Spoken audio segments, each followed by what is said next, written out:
you're doing like PT and, Just a few exercises at home. okay, My doctor, who's like a big research doctor, believes that the best PT is just using your arm.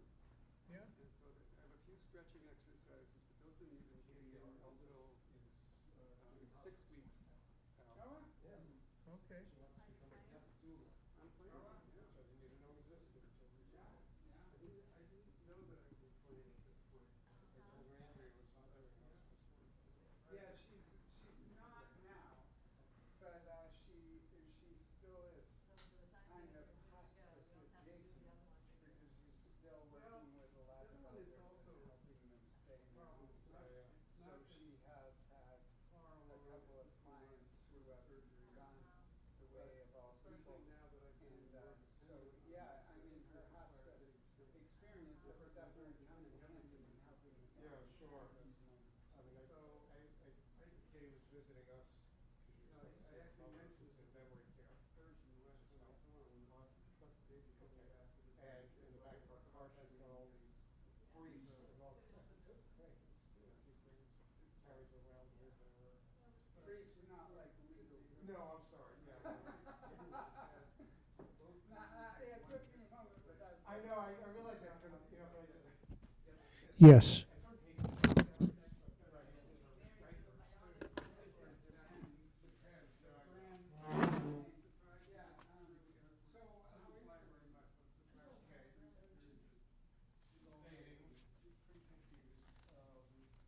Charlie, might you put those headphones on and see if I'm coming out through those two mics? How's everything, Dean? I'm doing What's fine. going on? Good to see you. Life, Aware of the world, life. social Too busy, too short. All that. Trying not to be. I've just gotten like 1/3 busier than before because Dan is really excited about serving coffee, pour over and cold brew at the farmers markets. Yes. So we're doing 3 markets, 2 on a Saturday and 1 on a Tuesday. Wow. And he's just like so into it, he wants to do more, it's like, unfortunately he doesn't have a license or a car. Yeah, So I'm his chauffeur. Yes, you are. And the guest. Oh, yeah, yeah, that's a good memory. Good memory. Did you ever hear his song, The Guest? Oh, I'll sing I it. have heard it, yes. I'll sing it Yes. tonight. Yes. Remember him sitting on his shoulders at 3 years old? Oh, yeah, yeah. Well, did I perform it with him? Yeah, Sing it with him on my shoulders? pretty sure. That's great. At an earthworm, at an earthworks annual. Yeah, yeah, yeah. That's great. That's great. Then she comes back. She drifts in and out. I was just remembering Does drift in. great things that I did with him on my back. Like the community garden where I still have the same plant. Started when he was 2 and he was in a backpack. Hello, hello, hello. I'm well. Are you collecting money for this? Yeah, there's a basket back there. Yeah. Yeah. Okay, let me try. How Hi, are you? I'm Dean. How are you? We've met many times. I'm Judy Cantor's brother. Tell me your name. Michael Cantor. Michael, how are you, Michael? Hey, is Alisa still working in your place? She's back trying to perform. As her mother put it, Elisa's back performing, but she will do fill-in shifts at our beloved Cambridge Natural, something like that. So Okay. I wish her the best on that. So do I. It's a tough one. I know. I know lots of other people in bands, and it's Not easy. not easy. Especially because they're not selling albums anymore. You gotta keep at it.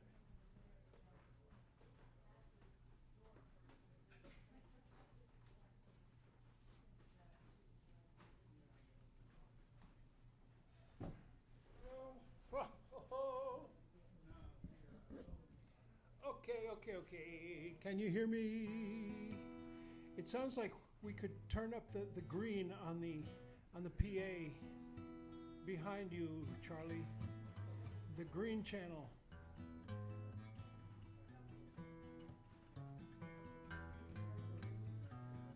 On the green channel, yeah, that's getting good.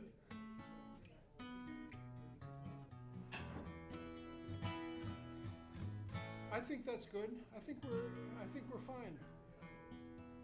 And can you hear everything? Can you hear everything on the headphones? Atlantic and Pacific flow, the Great Lakes to the Gulf of Mexico. The land between sustains us all.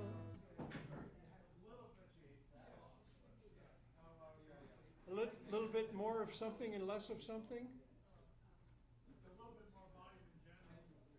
Okay. Well, there's a master on the interface. It's way over to the right. Or you could just turn up the green and the red channels on the interface.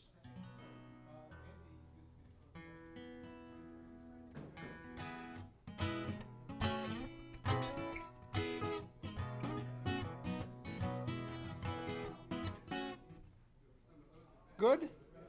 Okay. Let's call it good.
So I kind of did it the old-fashioned way, where we just choose a secondary.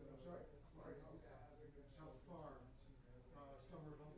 Yeah, so I like to do it. And you? Yeah, I was happy to use the navigation. Good for you. Well, like I say, My sister lives in Roslyn.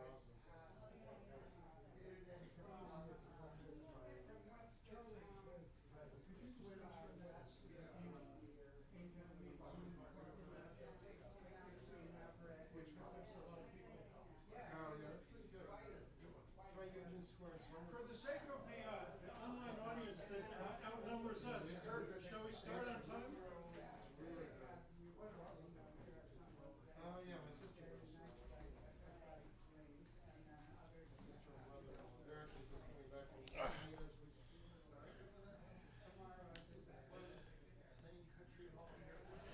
Well, hello. And for the sake of the online audience that outnumbers us here in the room, we will try to start.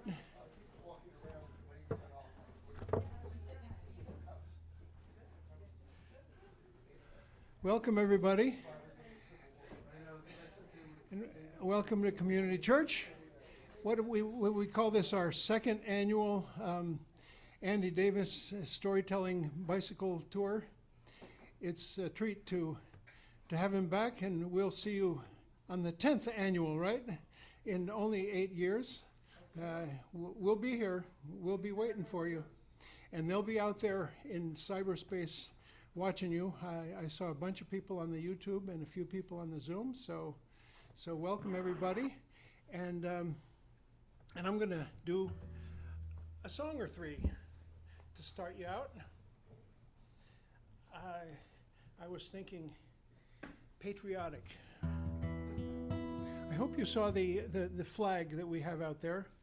It's the United States flag, and instead of stars, it says "Abide no hatred." I got it from this online group that's called Angry Southerners. They got some great product. Anyway, I learned these songs for a July 4th picnic that I went to. I didn't learn them. I already knew them, but picked them out too. And I'll share a couple of them with you.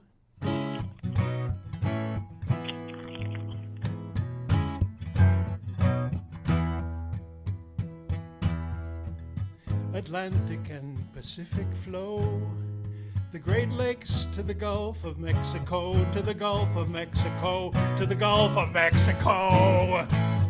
The land between sustains us all. To cherish her is our urgent call. Arise, arise, I see the future in your eyes. To a more perfect union we aspire, and lift our voices from the fire.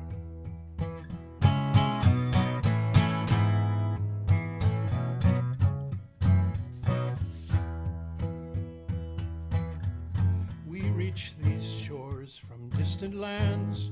We came with hungry hearts and hands.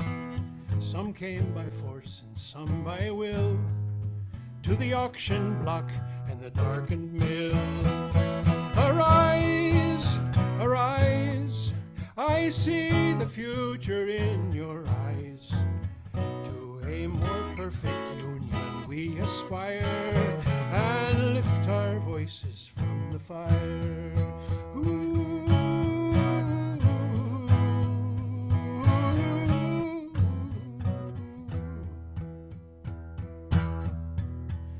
Died in your fields and your factories, strange fruit hanging from the poplar tree, an old coat hanger in a room somewhere, a trail of tears, an electric chair.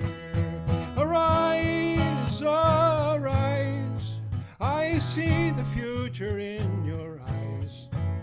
To perfect union we aspire, and lift our voices from the fire. And our great responsibility to be guardians of our liberty, till tyrants bend to the people's dreams, and justice flows like a mighty stream. Arise, arise, I see the future in your eyes. To a more perfect union we aspire, and lift our voices from the fire. We lift our voices from the fire.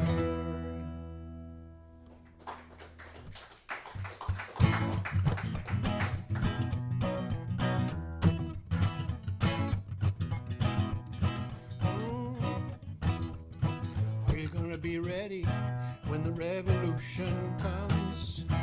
Are you gonna be ready when the revolution comes? The people gonna rise up, the people gonna take a stand. The people gonna rise up and take on back this land. Tell me, are you gonna be ready when the revolution comes? When the revolution comes, it's not a question of if, it's just a question of when. Tell me, are you gonna be ready when the revolution comes? That's your part, okay? When tyrants tremble, sick with fear, and hear their death knell ringing, when the people rejoice both far and near, how can I keep from singing? Are you gonna be ready when the revolution comes?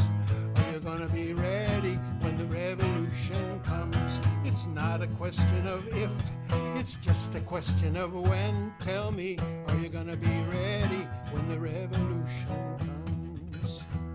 They say the arc of history is a line that never ends, but when the people rise up to take a stand, that line towards justice bends. Tell me, are you gonna be ready when the revolution comes? Are you gonna be ready when the revolution comes? It's not a question of if, it's just a question of when. Tell me, are you gonna be ready when the revolution comes? Las sardinas se comieron al tiburón. Las sardinas se comieron al tiburón. This is a line I heard in Cuba and in Puerto Rico too. It is in Spanish.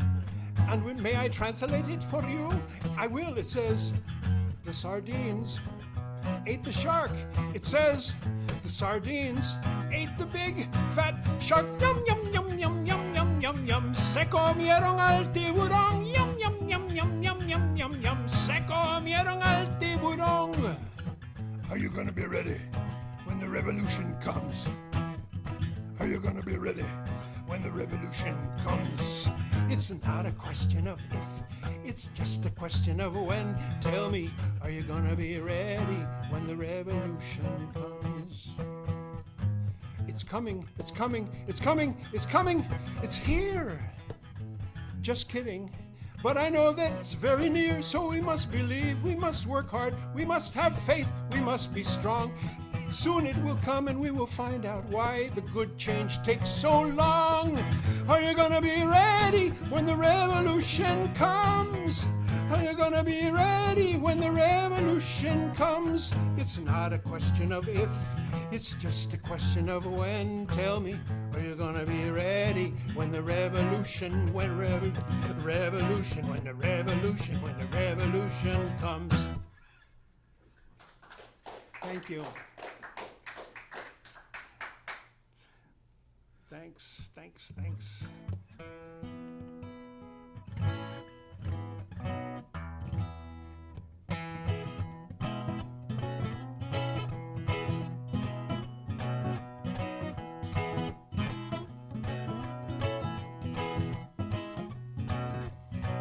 I've been wishing for a magical breeze. Let it blow my way.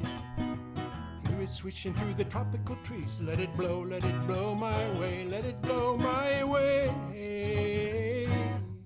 Ooh, let it blow my way. Let it blow my way.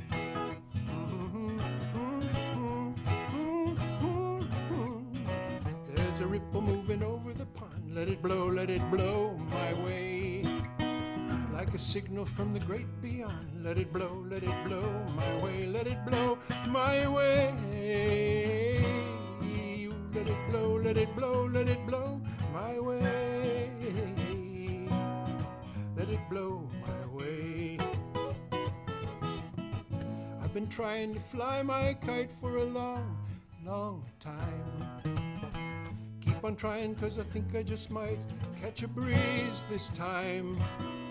And when the breeze comes rushing through, let it blow my way. It's gonna lift me, gonna lift you too. Let it blow my way, let it blow my way. Ooh, let it blow my way. Let it blow my way.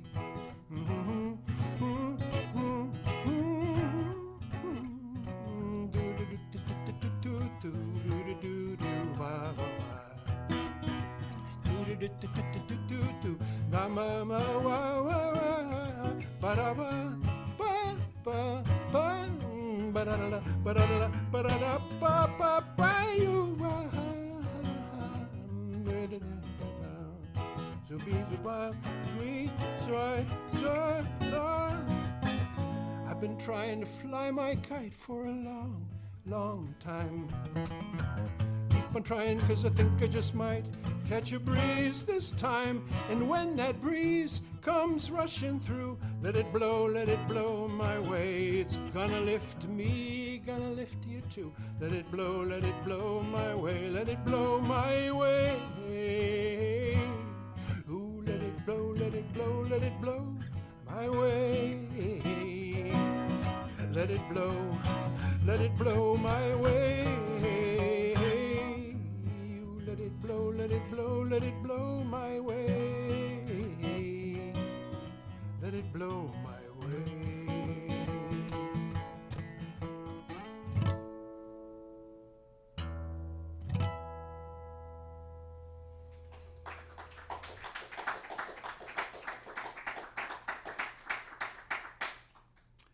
Thanks. It was supposed to be a kind of quiet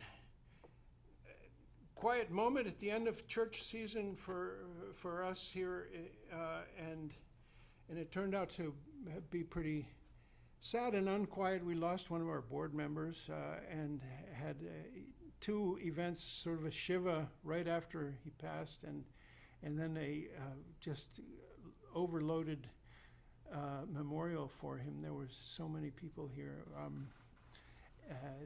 Ed Pazanese, presente is what I say. Presente, just a sweet guy that we lost. And then today, news about Louisa Gag. Her father I was at a party with her father just last Saturday, and her mother, Laura Gang, Steve Gag, wonderful Roslindale activist, just deeply involved in a lot of community stuff and politics, and they lost one of their daughters to she was a city hall activist around bike safety, and she got hit by a car on her bike.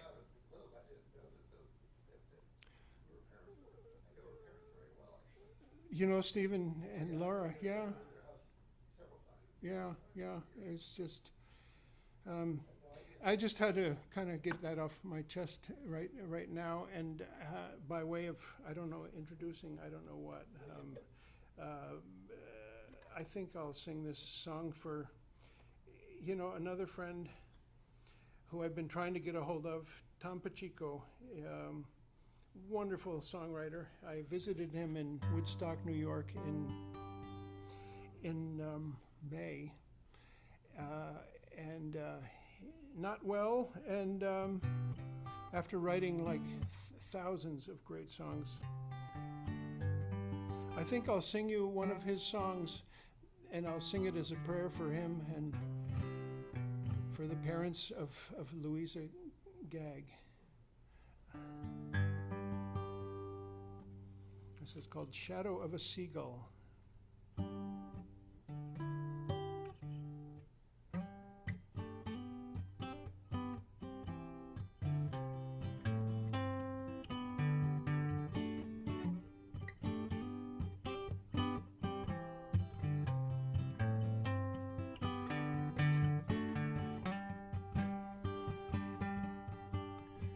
Heavenly Father, Spirit of all I can see, watch over my brother the way you have watched over me. Give him protection from any danger he meets. And though he may stumble, may he always land on his feet. He's been unlucky, he's been betrayed. This time, please give him a good hand to play, and make every cloud he cannot outrun be just the shadow of a seagull in the sun. And make every cloud he cannot outrun be just the shadow of a seagull in the sun.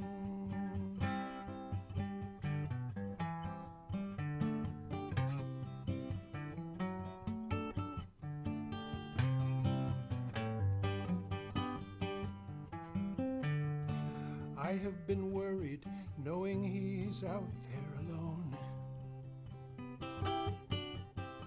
searching for something inside that is deeper than bone.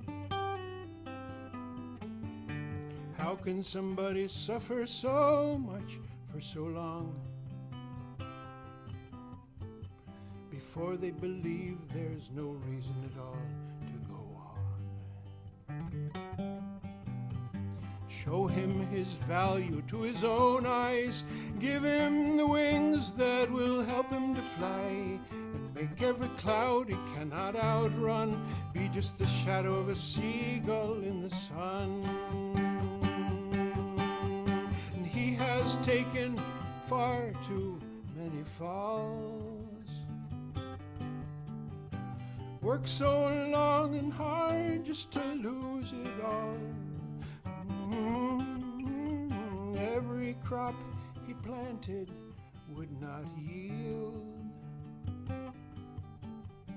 This time let a treasure fill his field. Guide him through valleys, clear a few trees from his path. Spare him the merciless wind and the cold winter's wrath.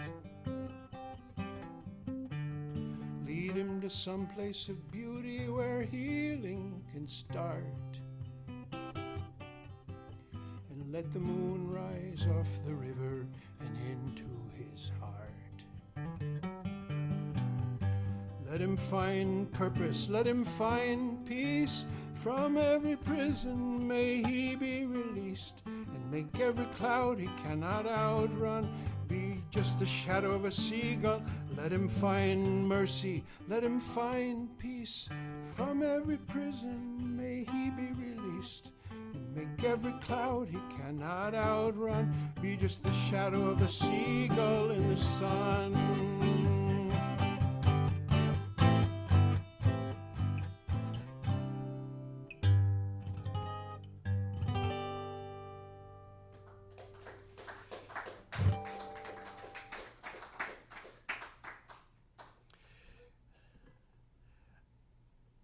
I got a kid who's 29 years old, and he went through a wilderness of 6 years after high school, and now he's doing great, and he's just kind of like discovered that maybe Dad's okay, and he just assigned me to add to my busy by like about a third, by being all excited about serving pour over and cold brew coffee at the farmers markets, 3 of them. It used to be just 1 that I did, and now I'm doing 3, and And what's more, he doesn't have a driver's license or a car, and so I'm sort of his chauffeur, and he's all excited about it, and I just can't help but just want to go for it, dude. This is wonderful. And he heard about that we were celebrating a citizenship party here. Jose Aleman is our clerk, and he swore himself. Was sworn in as a U.S. citizen 2 weeks ago, and I told my son about it, and he said, "Hey, can I come with you and sing Mujer Salvadoreña?" And we had never really sung together before, so I said, "Yeah, let's practice it." And it turned out he knew all the words to this song that it took me like 30 years to learn.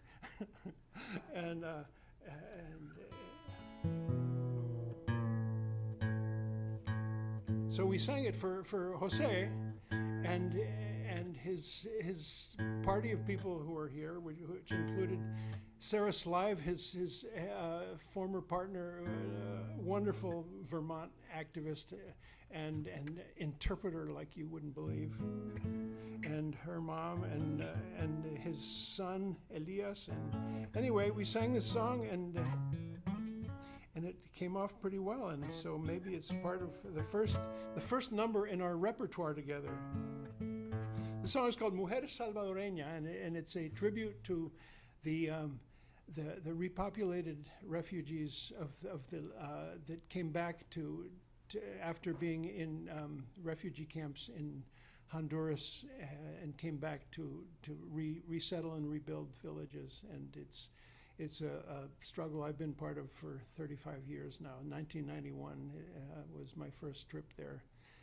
The effort just grabbed me by the heart and has not let go. And in this society, it says, "Woman of El Salvador, worker and farmer, I sing to your hands of tenderness and strength, hands that know how to make tortillas and how to caress, hands that work so hard to build a new society. Woman of El Salvador, so strong and long-suffering, I sing to your scars, to your tears of war. Tears shed for the children that you lost, tears that will wash away the suffering of your people. Woman of El Salvador, heart of the homes, I sing to your strength of family and solidarity, strength of wife and mother in love and purpose, strength of hands that united grow stronger every day. Woman of El Salvador, woman of faith and hope, I sing to all of the women of Chalatenango. The repopulated women are the seeds of a future which you and I will build with the help of God and hard work. Mujer Salvadoreña."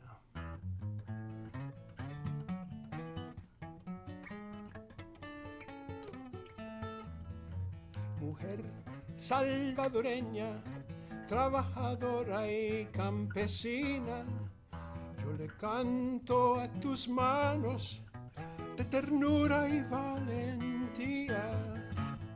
Manos que tanto saben de tortear y acariciar. Manos que trabajan por una nueva sociedad.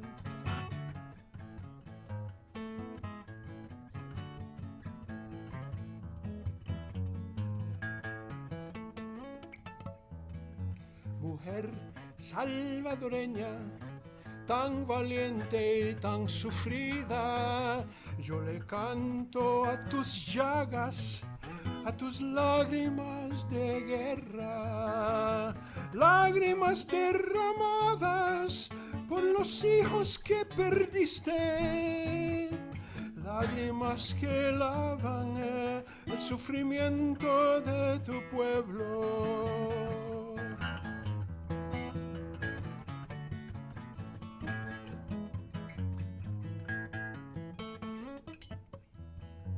Mujer salvadoreña, corazón de los hogares, yo le canto a tu fuerza familiar y solidaria, la fuerza de esposa y madre, de amor y valentía, fuerza de manos unidas que aumentan día a día.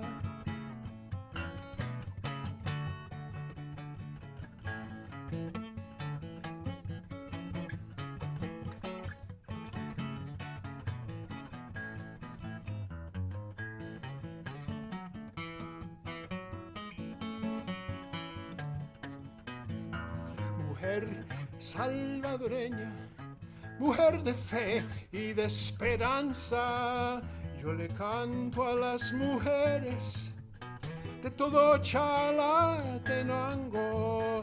Las mujeres repobladas son semillas del futuro que alcanzaremos juntos con Dios y trabajo duro.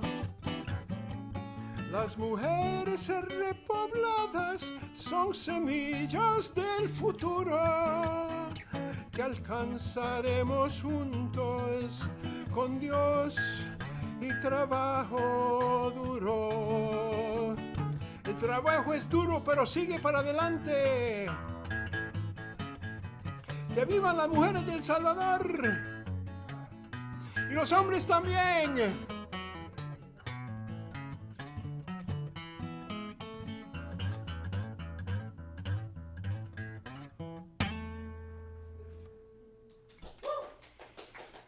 Thank you. Well, I'm going to do one more, and Susan reminded me of this, and I hope I remember this whole thing. I think Susan saw me with a 3-year-old boy on my shoulders singing this song that's called "The Guest," and it's an admonition to young people of whelping age, and it starts. So you want to have a baby? I'll tell you what having a baby is all about. Darling, imagine that I have invited a guest over for dinner. It soon becomes painfully clear that this guest is a pest. This is no winner. He burps and he screams for no reason at all. He dumps his plate on his head. He pees in his pants and he has to be forcibly fed. Do you like him so far? No, you don't. You say, let's get rid of this lout. He's impossibly rude. What is he doing?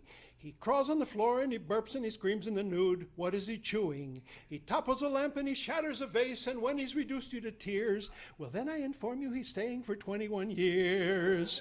He's come to stay, the guest, and we can't send him away, the guest. While we work, he'll play, the guest. Oh, he can't hold a job and he doesn't pay rent. He just lies in his crib and receives compliments. We provide bed and board and respond to his cries while he lounges around and increases in size.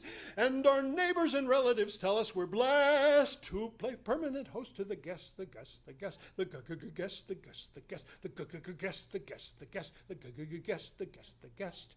Remember the night that I ravished you out on the lawn under the moonlight, or the balcony scene that we played without anything on? I made you swoon, right? Well, now we can kiss all our kisses goodbye. Our chances for romance are dead. With a guest in our house, we can't even sleep in our bed. He's come to stay, the guest, and we can't send him away, the guest. He even makes us pay, the guest. Oh, he giggles a lot and he thinks he's so cute in his little white hat and his blue sailor suit. He's just much younger than me and just brimming with life, and I know for a fact he's in love with my wife. And I wonder each day as I help him get dressed why I ever invited the guest, the guest, the guest, the guest, the guest, the guest, the Darling, each moment we share is unbearable bliss. How I adore you. I pray for each long for a lifetime of moments just like this, perfect euphoria. So dear, before heeding the call of the child, allow me to calmly suggest you're letting a monster come out of that cave, a toddling tyrant who will not behave, and he'll be the master and we'll be the slave of the guest. Hey!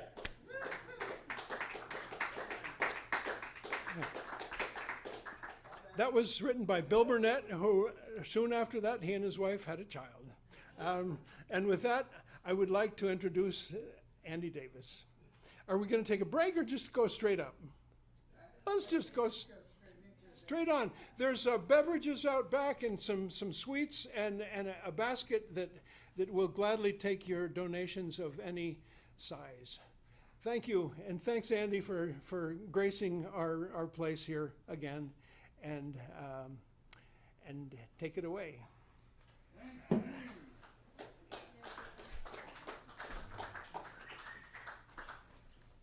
Nice set, Dean. That was an excellent 3 songs. Thank you. Oh, was it in the contract that it was only 3? Oh, I said a song or 3. Yes. Or 13. Here's this. I want you to have this club soda as a token of my appreciation. So, is that the right? Yeah, it's a good. I identify as tall. That's And perfect. you need a bench, am I right? No. I will take the stage from here. Okay. Yes. This is part of the act. Yeah, tengo, gracias. All right. Also, if I will still remain in the frame of the camera, I feel very far from you, and I want to feel very close to you. So I'm going to edge a little closer, which will bring me closer to our studio audience as well. All right, let's see. Yes. Can you hear me? Excellent. Hold on, I'm going to tinker a little bit just because this stalls and allows me to get into my head a little bit longer, even though I'm distracted by your lovely faces. All right, now I have to get my beverages at just the right location.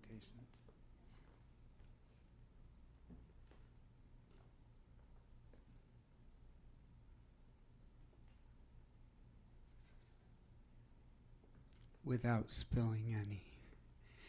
So, I've recently been thinking of myself as a word delivery instrument. And I've tried to get a little bit more scientific about my word delivery. And so that has required that I do a little bit of research. And in doing my research, I discovered that I speak in normal storytelling cadence. I speak about 7,350 words an hour. If I only speak for 45 minutes, that's about 5,500 words, but however many I end up delivering, that's a lot. That's a big commitment from all of you, so I thank you in advance for taking this on. I will say it's not quite as daunting as I just made it sound, because there is some repetition. We're not talking 7,350 different words. So anyway, thank you. In delivering words to you, I like to always include a little folklore. I like to fish in the stream of the oral tradition, because even if we're talking about social justice, there are stories from the oral tradition that can serve a solid metaphorical foundation for us in dealing with the challenges that we face in our world every day. So I'd like to tell you about an ancient act of resistance. And I have to warn you in advance that this story has a formulaic beginning, then it leads to a rather grisly, uncomfortable part early on in the story, and then it continues on inexorably to a disappointing conclusion. I hope you enjoy it. In days of yore and times long gone before, far in the east, there lived a king of kings by the name of Shahryar. Now, Shahryar had but one wife, whom he loved after a fashion, and he thought she loved him too. But over time, he devoted more of his energy to the acquisition of power than he did to the cultivation of his relationship. And there came a time when he was to depart on yet another foreign campaign. And the caravan of camels was waiting outside when he realized that he had forgotten something back in the royal bedchamber. So he went down the long arched hallway to where he slept every night, and he burst in the door and found his wife in the arms of another man. She was holding him up the way the wind holds up a bird in flight. She was embracing him the way the buttonhole embraces the button. 7th graders loved that line. This is where it gets grisly. King Shahryar flew into a towering rage, and he unsheathed his scimitar, and in 2 blinks of an eye, he lopped off both their heads. And as their heads rolled to a stop on the polished marble floor, he summoned his eunuchs to clean up the macabre mess. And as they did their unpleasant work, he considered what he had lost. And he came to the realization that he would never trust a woman again as long as he lived. And this is when he came up with the most diabolical scheme ever conceived of in literature or pre-literature. He would marry a maiden each afternoon, make her truly his wife that night, and then send her off with the hooded executioner the following morning. And even worse, he carried out the scheme for 3 long years, such that any family that had daughters and the merest modicum of sense fled into exile, and it became increasingly difficult to find maidens of marriageable age. The king's chief advisor, the wazir, it happened that he also carried the portfolio Minister of Maidenly Procurement, so he began to feel a premonitory prickle on his own neck. It happened that he had 2 daughters of his own who so far had been given a pass by virtue of his service to the king. The youngest was named Dunyazad, and the elder was Scheherazade. Scheherazade was as beautiful as you can imagine, and she was as cultured as she was beautiful. She had sat at the feet of the finest storytellers in the land and absorbed their lore. She had studied poetry in all the languages of the land and committed long passages to memory, which she could recite at the drop of a hat. So people were always following her around, dropping hats to watch her do it. She had studied mathematics and all the sciences. She could look up into the jeweled vault of the night sky and unlock its mysteries. She was wise and witty, kind and courteous, well-read and well-bred. And she went to her father, the wazir, one day, and she said to him, "Father, I would have you marry me to that king."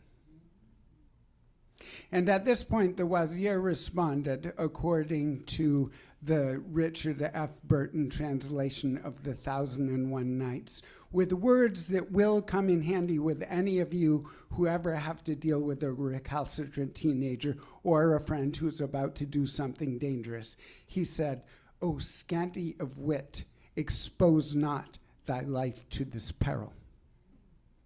Go on, this will come in handy to you. Repeat after me. "O scanty of wit, expose not thy life to this peril. Then he said, leave me not bereft by thy loss, which roughly in modern English means, I'll be really sad if you get your head cut off. But he saw the look in her eye. He knew he had raised her to have her own will and know how to make her own way. So reluctantly, he gave her his blessing. And in due time, she was married to that king. And after they had been married, but before they disappeared into the royal bedchamber together, she called her sister to her and said, Dunyazad, when we have been in the royal bedchamber for a while, and then a while longer, come to the door and call out to me and ask me to tell a tale to while away the last hours of our last night together. And I shall tell thee a tale that shall be our deliverance, inshallah. So Dunyazad did as her sister said. And it turns out that the king was lying there open to another form of diversion. So he allowed Dunyazad to come in, and she sat down, and Scheherazade began to tell.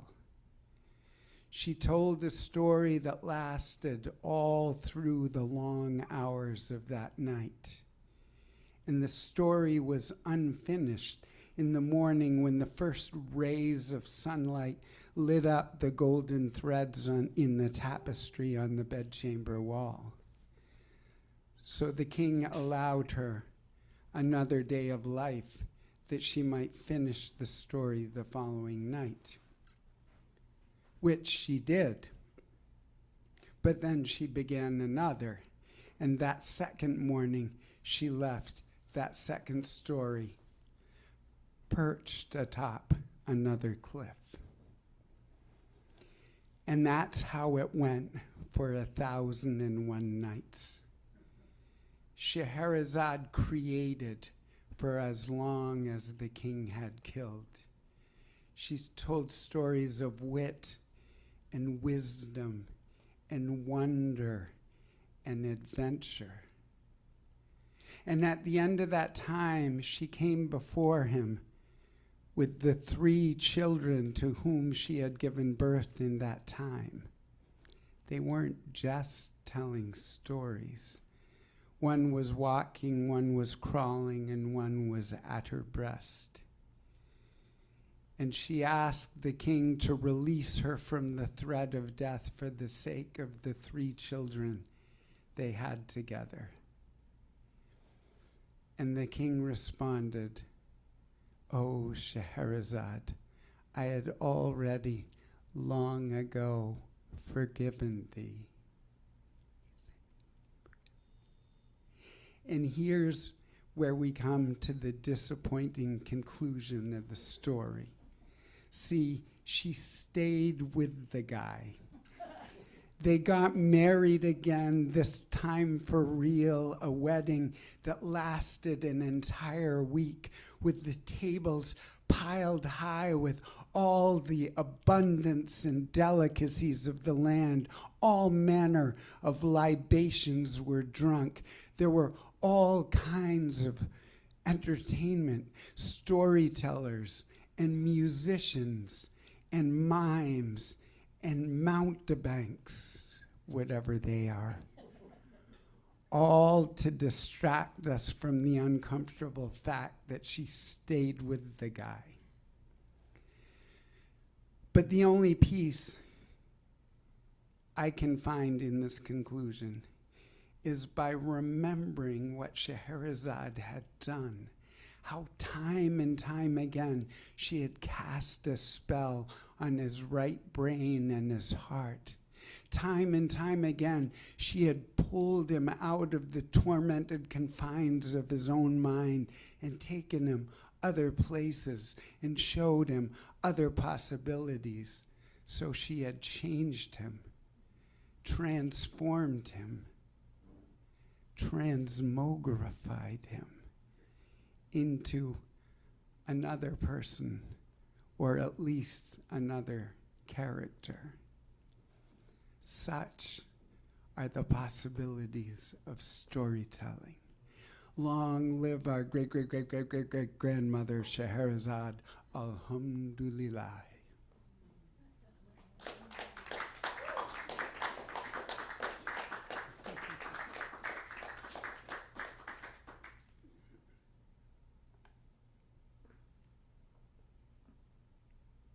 I love that story.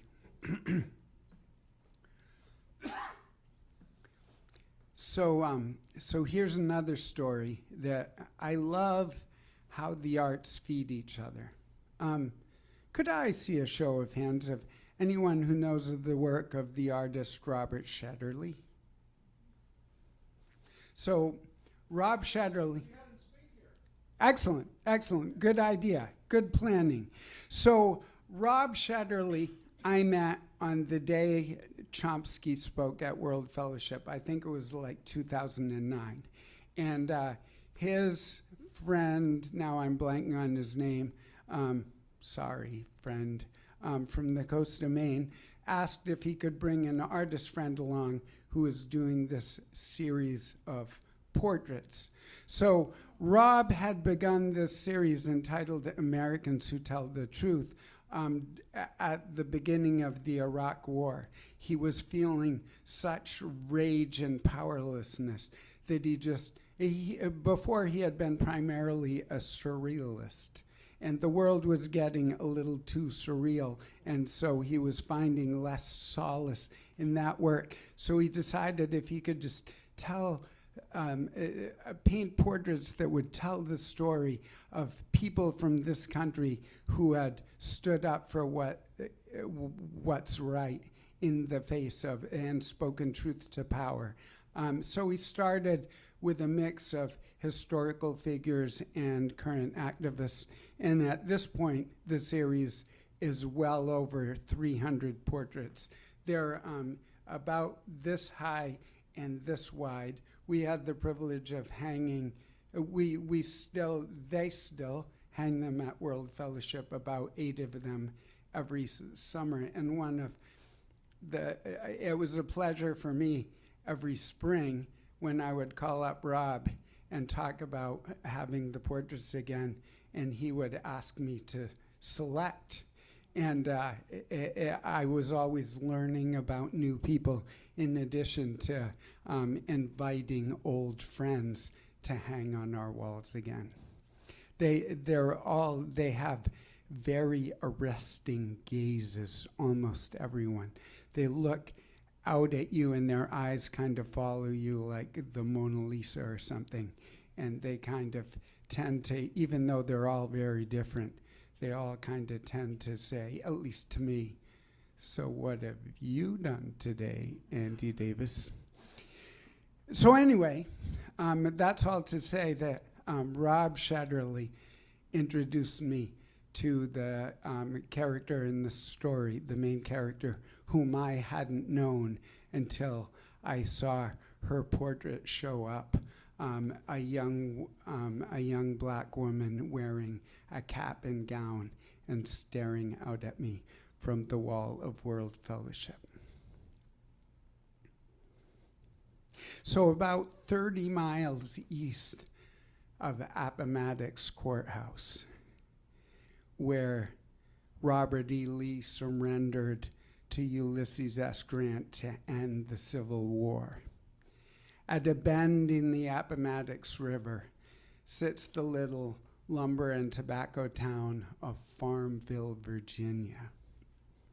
At the time our story begins in 1951, about 4,500 people lived in Farmville, kind of evenly divided between blacks and whites. At that time in Farmville, the rules of segregation were clear and unambiguous. There was no segregation where you stood up. Blacks could buy groceries in a white-owned store or get takeout at a white eating establishment. But there was nothing but segregation where you sat down. Blacks couldn't sit down at one of those restaurants or in the one white-owned movie theater in town. There were 2 high schools in Farmville. Farmville High for the white kids and R.R. Moten High for the black kids. R.R. Moten High had been built in the 1930s for a capacity of 180 students, but by the early 1950s, there were about 450 students getting an education there. So the all-white school board, in an effort to do something to alleviate the overcrowding, ordered the building of 3 long, low wooden frame buildings that were sided only with tar paper and held on by battens. And those buildings, to passers-by, people would pass by on the main road and think they were tobacco sheds or commercial chicken coops, and they became known as the tar paper shacks, and the students who studied there, for them, they were a symbol of the unequal conditions under which they were studying. Wherever you go in history, it's the people who are perceived to have the least power, that have the least say in what happens to them. So the last people the all-white school board would have asked for their opinions about how to manage their education would have been those black students. And the last place they would have expected any sort of an uprising about their form of management would have been the black school. And the last person they would have expected to lead such an uprising would have been a girl. But they didn't count on a girl by the name of Barbara Johns. Barbara Johns was a 16-year-old high school junior at Moten High.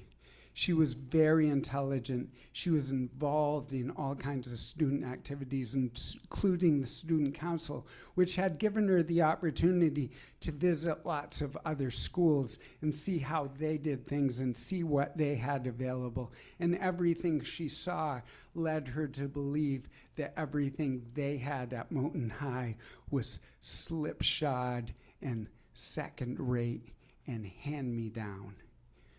And so she happened to say that to her favorite teacher, a young woman in her early 20s, the music teacher named Miss Inez Davenport. And Miss Davenport looked her in the eye and said, "Well then, Barbara Johns, what are you gonna do about it?" What you should know about Barbara Johns is that, well, first of all, the urge to take a stand for justice wasn't entirely unknown in her family. She had an uncle by the name of Vernon Johns who had grown up right there in Prince Edward County. He was known when he was growing up as a troublemaker by both the whites and the blacks. So it was seen as a pretty good idea for him to get the heck out of town. So he had gone off and studied and become a minister and an early civil rights activist. And eventually he ended up as the pastor at Dexter Avenue Baptist Church in Montgomery, Alabama. But he got fired for being too radical, at which point they hired a mild-mannered younger minister by the name of Martin Luther King Jr. in one of history's great ironies. But back to Barbara. She was intelligent, she was organized, but one of her buddies, John Stokes, who would take part in what you're about to hear about, said she was very, very, very shy. That's 3 verys. She wasn't generally considered to have leadership potential. It happens, though, that she was the oldest of 5 children, and her parents were often off in D.C. trying to make a living to support the family. So the rest of the kids were left in the care of their grandparents and under the leadership of their older sister. So Barbara had a certain quiet, big sister air of authority. So Barbara decided to do something at Miss Davenport's prodding.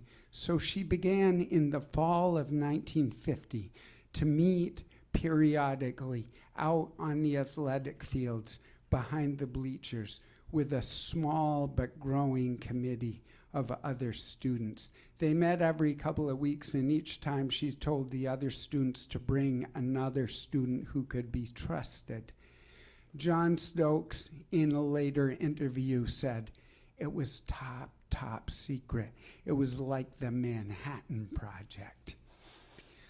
So they met all through the winter, and finally about 20 of them were meeting in March and into the beginning of April, and they decided to put their plan into practice on Monday, April 23rd, 1951. Now, the first thing they needed to do was get the principal off-site. The principal was a man by the name of Mr. Jones, who happened to be Miss Davenport's fiancé. So that was a good character reference. He was a good guy, but he was a strict disciplinarian. Back in a situation when being a strict disciplinarian meant protecting people from straying outside the bounds where it could be dangerous. He took that responsibility very seriously. So at 11 o'clock in the morning on that April 23rd, a phone call came into the office at the school, and Mr. Jones picked it up, and a muffled voice said, "Hey, Mr. Jones, better get down to the Greyhound station. Couple of your kids are getting into trouble. Better go help them." So Mr. Jones sprang figuratively onto his white Charger and rode down to the Greyhound station. And when he was safely out of the building, Barbara Johns sent 4 emissaries to every corner of the building with with notes with the principal's forged signature, ordering everybody in the building to go to the auditorium for an all-school assembly. So once everybody was seated, all the 450 students and all the teachers, the curtain on the stage swung to one side, and of course everyone expected to be standing at the podium was Mr. Jones, who had ostensibly called the meeting, but instead Barbara Johns was standing there at the podium, and the secret student committee was lined up behind her. And the first thing Barbara Johns did was to order all the teachers out of the room. Again, this is a story in which time and time again, people are trying to protect each other. She wanted to protect the teachers from the implications of what they were about to plan. And the teachers, of course, hesitated. And at that point, Barbara Johns took off one of her shoes and rapped it sharply on the podium. And in her best big sister voice, she said, "I want you all out of here now." And they left. Students love this part of the story, and I love that they love it. Well, at that point, Barbara and the other committee members laid out the facts that everybody knew to be true about the unequal conditions and about how their parents were hamstrung and couldn't take a stand to improve things, so it was up to the students themselves.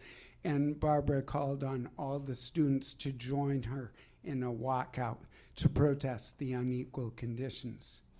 And at the end of that meeting, almost every single one of those students walked out. And they remained out for 2 weeks. And in that time, they mollified their parents and got their parents on board. And Barbara also called the NAACP and asked if they would take Farmville's case, R.R. Moten's case. And the NAACP thought they had something in the works, but they thought they had the test cases that they needed. So they weren't convinced that they needed Farmville. But 2 attorneys on their way to meet with another school further to the south deigned to stop by and meet with them, Oliver Hill and Spotswood Robinson. And when they arrived in Farmville, they were directed to Reverend Griffin's church. And in Reverend Griffin's church was arrayed almost the entire black population of Farmville. And they realized pretty quickly that something remarkable was happening here. So they heard them out, and they ended up agreeing to take their case on the condition that they would agree for it to be a case challenging the system of school segregation at its core, rather than just challenging the separate but unequal conditions. Separate but equal was so 1896. They were a little more forward thinking than that. So Barbara in a later interview said, it seemed like reaching for the moon. It was all so unreal, but they agreed and went on a wild ride. And exactly a month after the student walkout, May 23rd, 1951, the NAACP filed in federal court to challenge segregation in the schools of Prince Edward County. And I'm leaving out a lot of what the people of Farmville suffered in reaction to that stand. But needless to say, it was a difficult ride. But 3 years later, almost to the day, well, first of all, of course, their case was folded in with 4 other cases under the heading Brown v. Board of Education. And of those 5 cases, it was the only student-led case, which I love about it. And 3 years, I think it was May 21st, 1954, the unanimous, imagine this, a unanimous verdict of the Supreme Court came down, striking down segregation in U.S. schools under the grounds of the 14th Amendment of the Constitution. So, I sometimes wonder what it takes to get people to get off the couch and to make a move for what's right. We've all got a lot on our plates, and it's understandable. But then I think of Barbara, who was African American in a white supremacist society, who was female in a patriarchy, and was a child in a society where kids were to be seen and not heard. And yet she managed to figuratively get off the couch and take a stand that brought a measure of justice to our country and changed it forever. So I guess it takes knowing the facts before you, recognizing the facts as they are. But even then, you might not take a stand. Like, it helps to have somebody else, maybe an uncle or maybe a teacher like Miss Davenport, who look you in the eye and say, well, honey, what are you going to do about it?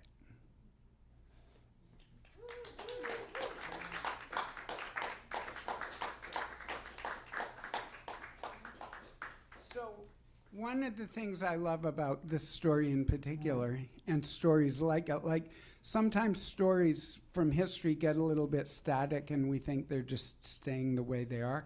But recently first of all, about, I guess, 8 years ago, Andrea and Fiona and I took a little Virginia civil rights tour, and we ended up in Farmville.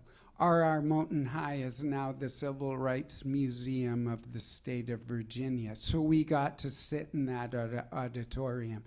And the Attorney General, this had happened just that year, I think, that we were there. The Attorney General's office of the state of Virginia is now in the Barbara Johns building. And right across from the Barbara Johns building is the Virginia Civil Rights Memorial in Richmond, which features Barbara Johns on one side and Oliver Hill and Spotswood Robinson on another side and so forth. Barbara Johns unfortunately died young in the early 90s at about 51. But Miss Inez Davenport Jones is still alive.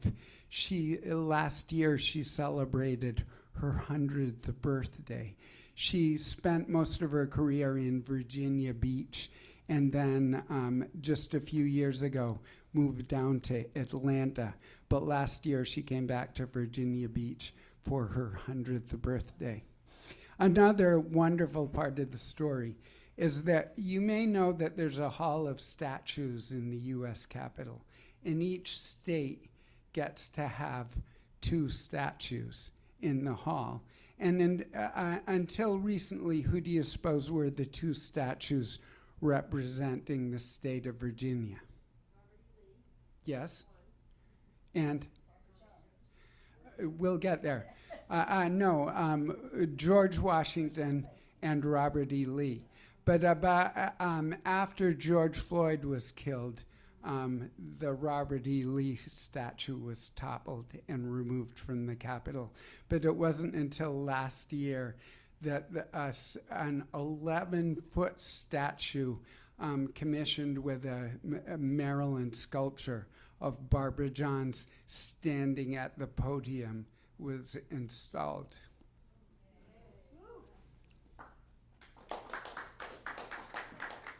Living history. So about a while back, I'm going to say it was 12 years, because Fiona, who is 26 now, was a high school sophomore, and she was participating in a legislative internship program at the state capitol in Concord. So since she didn't have her license yet, I was driving her down to Concord periodically. And on this one particular morning, we got into town just before 8 o'clock in the morning, and we pulled up on Main Street in front of Bagel Works. And Fiona jumped out of the car and ran inside to order my drip coffee and whatever fancy-ass drink she was going to order for herself. And I went to the parking kiosk, and I put in my card, and I got my receipt, and I was struck by the date on the parking receipt. March 24th, the day Romero was assassinated. So I went inside and sat down across from Fiona and asked her if I had ever told her about Archbishop Romero of El Salvador. And she didn't think so. So I told her about how Romero had been a priest on the side of the status quo in El Salvador, and because he was on the side of the status quo, he had been elevated to bishop, and because he was on the side of the status quo, he got further elevated in 1977 to archbishop, and nobody on the left and the right had any reason to believe he would do anything differently than he had already done. But then a friend of his, a priest who was on the side of the poor, was murdered by a death squad. And Romero said, when I saw Rutilio lying there dead, I thought, how could I do anything but walk the path that he had walked? And that's what he did for the next 3 years. He totally redeemed himself by identifying with the poor and taking courageous stands against the oligarchy and to push back against the military, and how he had even gone on the national airwaves and said to the military, in the name of God, stop the repression.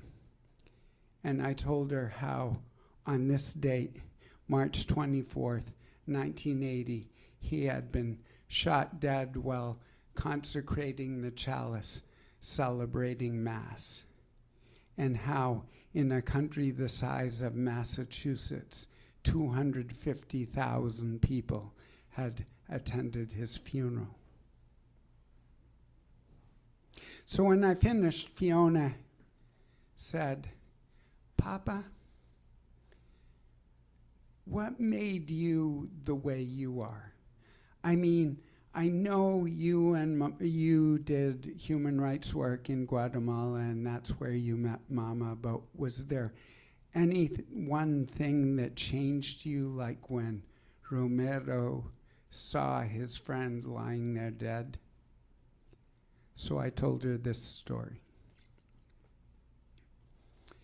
One April afternoon in 1989, I was standing on a dusty roadside south of Acapulco with a pack on my back, sweat in my eyes, and my thumb outstretched, trying to get to El Salvador, where a friend of mine was working for a labor union.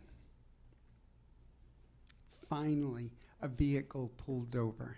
It was a lime green pickup with a cap on the back and surfboards on the roof.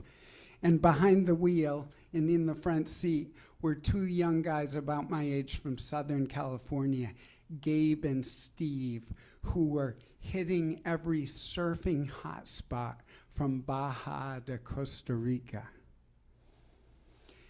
So as we drove south under that big washed out Mexican sky, we talked and got to know each other pretty well, the way you sometimes do when you travel.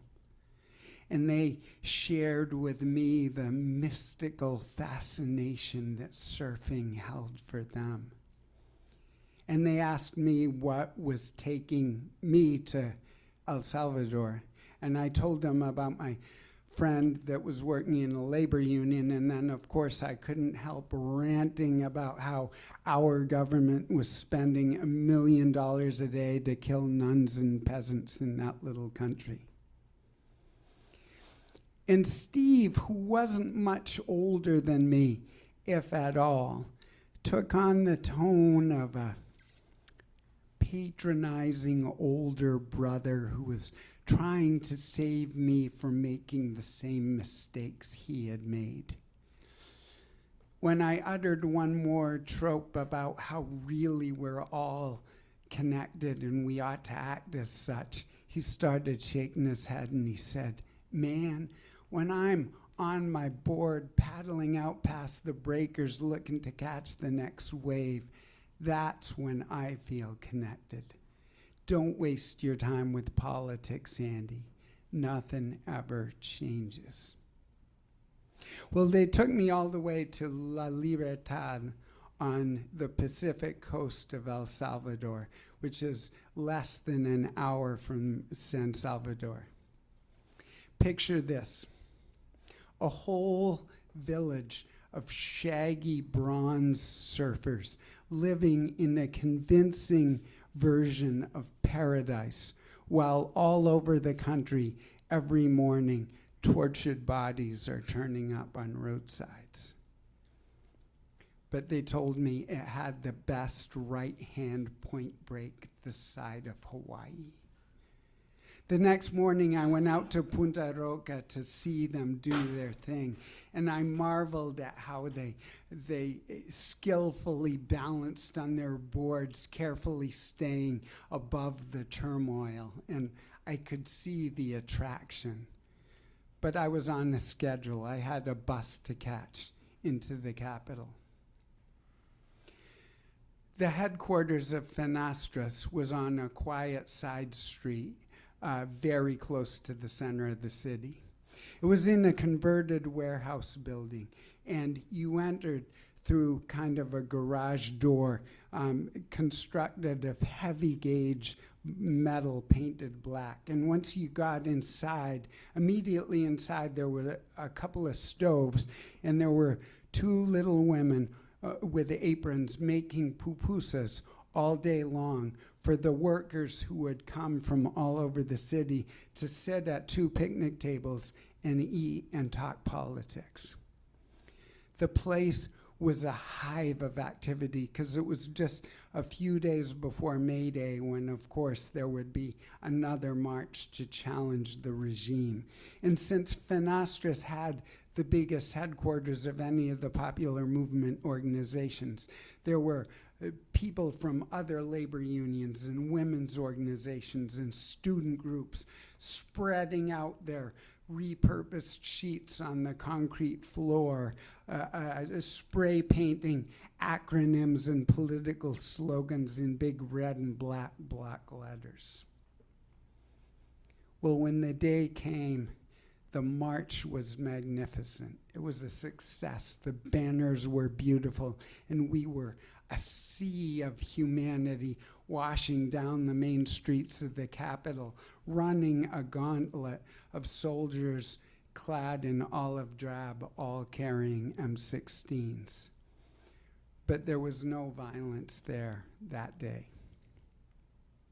I got back to the States, and I had good intentions of putting together my slideshow about my time in El Salvador, but I quickly got pulled into my reality. I was living in Troy, New Hampshire. Well, I'll get there. I was working at the Gap Mountain Bakery in Troy, New Hampshire, where I could be with my girlfriend at the time, Anne, who was a baker, juggler, massage therapist.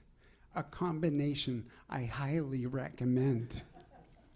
And I was spending about 3 nights a week at her place up on the shoulder of Mount Monadnock, and the rest of the nights of the week I was vigilante camping in a cemetery that looked up at the mountain, living between the Corbett family and the Jarvises, very quiet neighbors.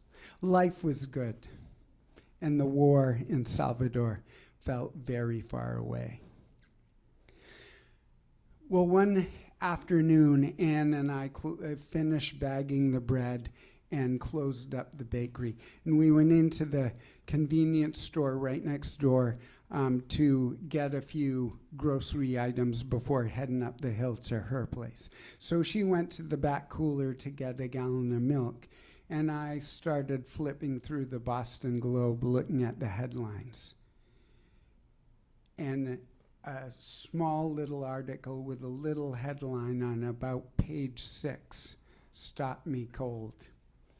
10 die in Salvadoran labor union bombing. I looked further. It was Fenastras. The explosive device was placed in a burlap sack right outside that black metal garage door, and it was timed to go off right at noon when it would do the maximum human damage. The first people to die were the 2 women who made the pupusas. Maybe 3 months later, I saw a friend of mine from the union who came through on tour, and his head was still held together with fiberglass mesh. But he had been lucky. The men sitting on either side of him at one of those picnic tables had been decapitated. Anne saw the look on my face and gathered me into her arms. And I fell headlong into that sea of grief that really does connect us all. After I finished that story, Fiona didn't know what to say. But the truth is, she didn't need to say anything because she had already had the last word. In a very real way, she was the last word. Because she was born exactly a week short of the 10th anniversary of the Fenestras bombing. And when I held my newborn daughter in my arms for the first time, I felt that unfathomable love that most new parents feel. But I also felt a capacity for grief that I had never known before, and a new connection to anybody who had felt unimaginable loss. I felt, at least for a moment, immersed in that sea of human grief. I can't stay immersed in that every day, but I would say on my best days, I get at least a splash of it. Sometimes all it takes is something apparently insignificant, like the date on a parking receipt.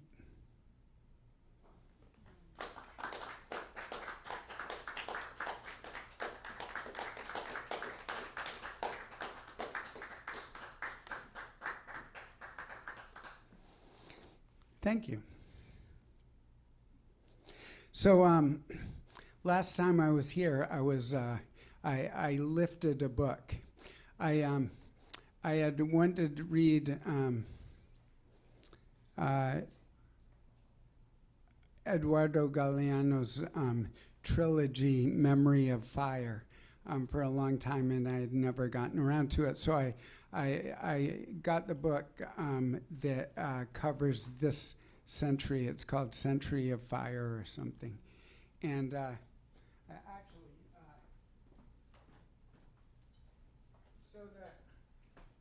happened to find the English version of it on this visit, Century of the Wind. So I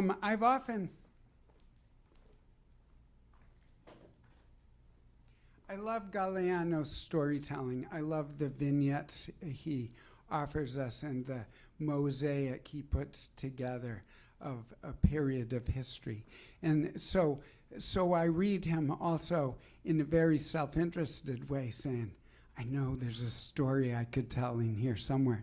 But it's amazing. So much goes into making a story feel like one you could tell. But there's one little story that I found that I haven't told before, but I want to tell you about, because it's a story I would like to tell. And so it goes something like this.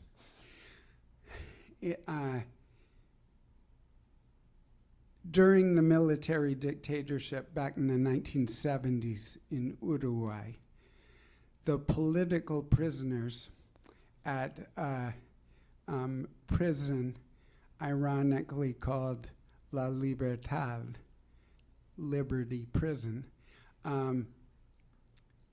the prisoners, there was a whole list of things that they could and couldn't do, or more a list of things they couldn't do and things they couldn't receive. And when they got guests, for example, there were even pictures or drawings. They couldn't have drawings of pregnant women or couples or butterflies or stars or birds.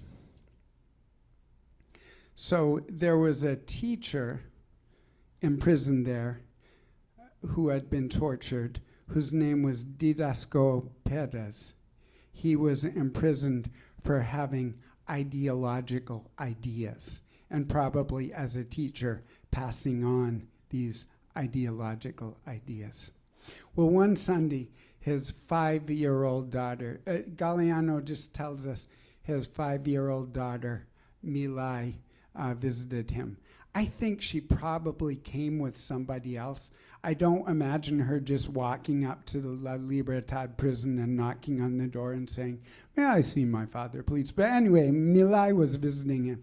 And on this particular occasion, she brought him a beautiful picture of birds that she had just drawn. And it didn't get any farther than the front desk where it was ripped up and thrown away. So the following week on visiting day, Milay and presumably somebody who came with her came again. And this time she presented her father with a picture of trees. Trees were not forbidden. So the picture got past the guards, and her father appreciated and praised Milay for her beautiful artistry. And then he started to look at the details, and he saw the little circles in the tree, and he said, "What are these circles? Are they oranges? Are they some kind of fruit?" And her daughter said, "Shh, silly Papa. Don't you see that those are eyes? They're the eyes of the birds I smuggled in for you."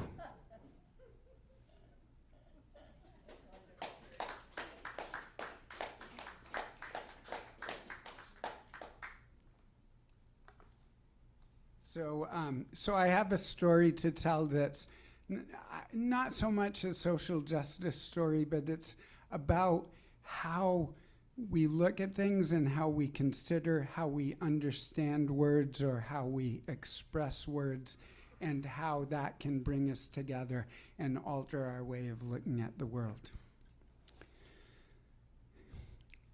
My brother and I are standing on a dusty roadside in the heart of West Africa, watching the sun sink toward the horizon, and we're completely befuddled as to which way to go.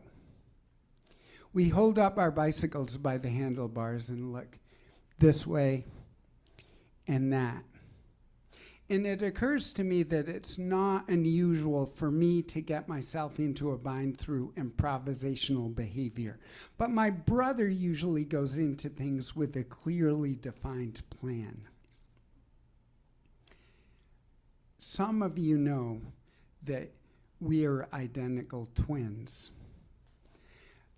Usually when people hear that, the most common rejoinder is identical. How identical are you? And the truth is, in all the ways that are obvious and superficial, pretty darn identical. But he's the type A twin. When we emerged from the womb, I was content to crawl along on my belly, exploring the world that way indefinitely. But my brother emerged with a detailed workout plan so he could get up on his feet and be a functioning biped as quickly as possible. When, as children, we shared a room, he folded his underwear while I would dump my clothes out on the floor so I could find things more easily. My wife, Andrea, will attest that that's still my clothing management plan. When we trained for our first marathon, when we ran our first marathon together, he came in under our goal time, and I undertrained and brought up the rear. My brother has enough advanced degrees for both of us. But when it comes to what we value most, what we hold sacred, and our hopes for the world, we're gloriously alike. And throughout our adult lives, we've looked for opportunities to come together wherever the other one was, to have experiences and make memories that would become part of our common culture. So that's how I happened to be visiting him at the tail end of his time in the Peace Corps in Burkina Faso. And of all the experiences we had together on that special trip, that one afternoon stands out in our common memory. After he got done his day's work at the high school in Kudugu, we hopped on bicycles and pedaled north out of town, past the big Catholic church, past herds of sheep and goats that were eagerly gobbling up grass that had just popped up after the first rains a few days before. And about a mile out of town, we turned right between two spreading baobab trees and began to zigzag our way across the savanna grasslands, past farmers in conical hats working with broad hoes to prepare the soil for planting in a few days, past family compounds made up of a collection of round huts, also with conical hats. We paused to clamber up in another baobab tree and hang out in the lower branches and compare memories of things that had happened during our childhood and talk about dreams for the future. That afternoon took on the timelessness of childhood. But it was the timelessness of childhood with the complicating factor of alcoholic beverages. Because each hamlet we passed through, some generous soul would wave us in under a thatched roof into the relative cool and offer us each a calabash of Dolo, homemade millet beer. And after several calabashes of this liquid hospitality and many zigs and zags on our bicycles, we saw the sun getting dangerously close to the horizon and realized that we had absolutely no idea how to get back to my brother's house in Kudugu. And we quickly also realized that the complex directions that we would have need of would be beyond my brother's limited command of Moray, the local language, so we would need to find a French speaker. So in the next village we came to, my brother asked if there was anyone who spoke French, and one man led us to the house of the chef du village, the chief of the village, kind of a small town mayor. And we were brought into his living room and sat down by a low kind of coffee table, and we were served tea. We were relieved that it wasn't millet beer. And as we began to sip, they made small talk, and of course they began by asking where we were from. And when we responded, they said, "Les États-Unis, is that a country near France?" It's important that you understand that these were men who had built their own houses, raised their own livestock, raised most of their own food under the most challenging of circumstances. Men who lived in the middle of a complex cosmology that connected them to the ancestors and those around them and the generations to come. They just didn't need to understand international geography. Besides, it bears pointing out that my brother and I were the ones who were lost. They knew exactly where they were. But my brother bent down next to the low table and began to try to give them a sense of scale, moving the teacups and the teapot around. He said, "We're here. If you go all the way to the edge of the Sahel where it meets the Sahara Desert, you then travel all the way across the Sahara, and then you reach the Mediterranean, and you travel across that, and you reach France, and then you hang a left and travel twice as far as you've already gone, and eventually you get to where we're from in the United States." Well, the two men looked at each other and shook their heads in confusion. And then the chef du village said, so softly that we had to lean in to hear, que Dieu est grand. God is great. Que Dieu est grand. Well, a few days later, I went back to the U.S. Following that route that my brother had helpfully sketched out beginning on the coffee table. But those words of that small town mayor have stayed with us ever since. Que Dieu est grand. God is great.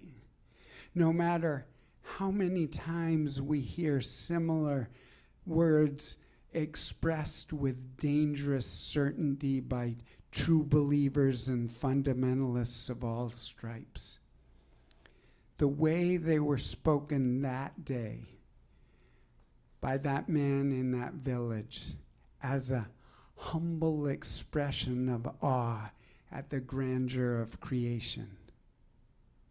Well, we carry those words with us as kind of a talisman against human arrogance. And when my brother and I get together now on a mountaintop or paddling across a lake just at dawn, watching the mist rise from the surface of the water and the sun cut through it, one of us is almost certain to look at the other and whisper, que Dieu est grand. And our smiles are identical.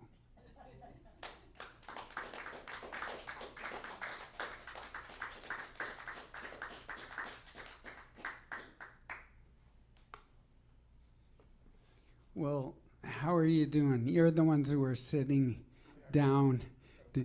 Do you need to be turned to avoid the chair sores? Well, I have one more little story and perhaps a poem. Will that work? Okay. So,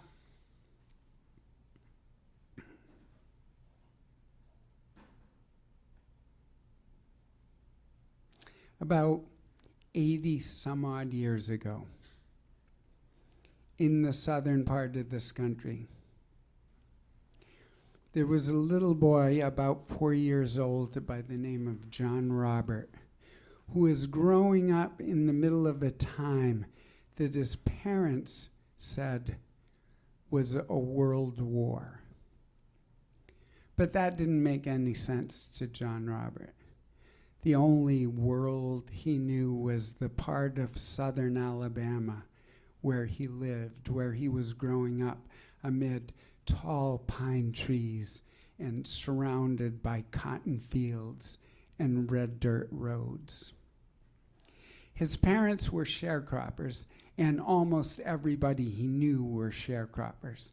And almost everybody he knew was related to him. The adults were uncles and aunts, and the other children were either siblings or cousins of one kind or another. And he only ever saw two white people, the mailman and a traveling salesman who came through every now and then. Like in the town that you grew up, there was one house where all the kids gathered. And for John Robert, it was a half a mile down on the left. It was his Uncle Rabbit and Aunt Suneva's house. All the children would gather and play there, and one Saturday, that's what was going on. There were about 15 kids there, and the only adult that was there was Aunt Suneva. They were all in the yard horsing around and laughing, and Aunt Suneva was taking clothing down from the clothesline. and the weather was starting to change. And in the distance, across the cotton fields, they saw heavy gray clouds, and they started to see that in the distance the wind was picking up and rain was streaking down, and they heard thunder and saw lightning strikes. And even at his young age, John Robert knew the damage that lightning could do, and the wind began to pick up, and when the rain started to come down, Aunt Seneva said, "All of you, inside right now." So all those 15 children, together with Aunt Seneva, went inside the little tar paper shack in which she and Uncle Rabbit lived. And it was a small enough little house, and with all of them inside, it seemed even smaller. And inside, it was quiet. All the laughing and horsing around of a few moments was gone, and they just stood there listening to the rain start to batter the tin roof, and listened to the wind starting to pick up and the thunder coming closer. And they saw the walls start to flex as if they were breathing because of the difference in pressure inside and outside. And then they saw the floorboards begin to kind of ripple.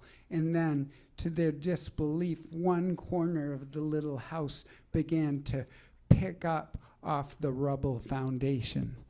And that's when Aunt Seneva said, join hands, all of you, right now." So they each grabbed the hands of others, and she told them to walk towards the corner that was lifting up off the ground. And that corner settled down, but then they turned and looked, and the other corner of the house was lifting up. So they walked toward that corner and settled it down. So that's how it went for the duration of the storm. 15 children and one grown woman holding the house onto the ground through the weight of their little bodies, walking back and forth with the wind. Well, John Robert grew up to be a student and a civil rights activist, and eventually he became Congressman John R. Lewis. And throughout his long career, he always remembered that incident of his childhood. And it just became a metaphor for how things are in this country, and even for how things are at their best. Because he realized how time and time again, trouble comes up in one corner of this country, and people of goodwill join hands and walk toward trouble and get into good trouble together. And then things will settle down over there, and there'll be a need over here, and people join hands again. He realized that we're at our best when we're joining hands, walking together for dignity and sister and brotherhood or siblinghood together, walking with the wind.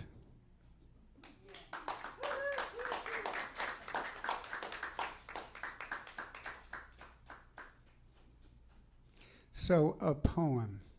This is a poem by Mike Henson, who's a friend of ours, who's a proudly Appalachian man who lives in Cincinnati. He's a bluegrass musician and a poet and a novelist.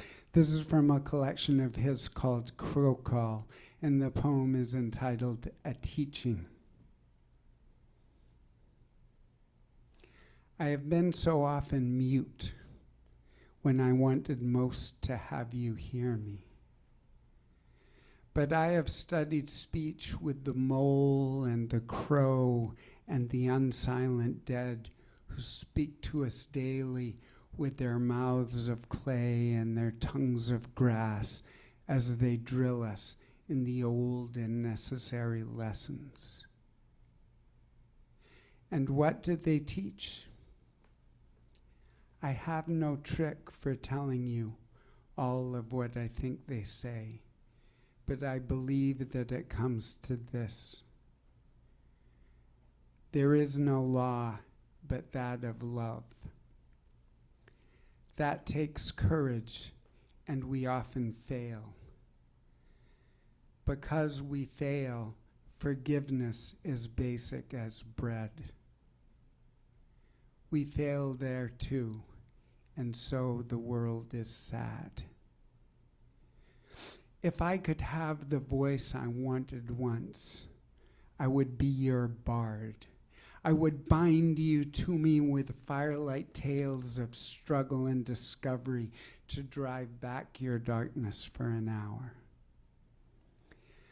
But I have only this small voice with which my father voiced me, a voice with the reed and the rasp of the crow, and I fear it is much too small. Even so, I tell you, there is no law but the law of love. Take courage. Take courage.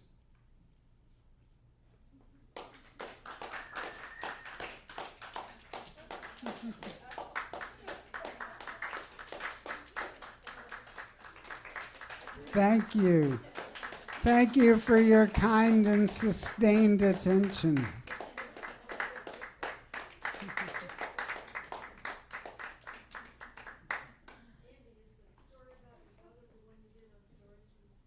Yes. Thank you all for coming. I want to remind you that tomorrow night we have a peña. That is a once-a-month event every second Saturday, and we always have a lot of people. It's a Latin American style open mic. Lots of food. Come check out the peña. If not this month, next month, second Saturday every month. We also have another concert this summer. Rod McDonald is here. 18th, Saturday the 18th of July. And besides that, enjoy the summer. And can I add to your story? Yes. The one about El Salvador. Do you want to be there? Yeah. That guy with the mesh on his head is Mark Anner. Correct. And I have not been in touch with him forever. I took a delegation in 1987, labor union leaders, and was kind of guide and translator, and he was one of them. And he was so taken with the trip. It was a horrible trip, just like in the middle of war, and earthquake had just happened. Buildings fallen down in the middle of San Salvador, and he was so taken that he went back to work for Finastras, and he was there at the bombing. And to that I add another little piece, which is that we just had a new member join us, and she came to our board meeting. Her name is Pilar Galvez, and she came to the U.S. as a 13-year-old. Her father was one of the leaders of Finastras and was there at the bombing, and soon after that was told he needed to leave town immediately or be death squatted. He went to Los Angeles, called for his family, and brought them. And Pilar is now in the congregation. She remembers well Febe Velázquez, who was the leader who was killed in that event, 1989. Correct. So anyway, thank you. 17 days before the Jesuits and their two Yeah. helpers were killed. Yeah. Horrible time, right in the middle of the offensive. Andy Davis, thanks for being with us, and, gracing us with your company and your stories. All right, take care. Thank you, Dean.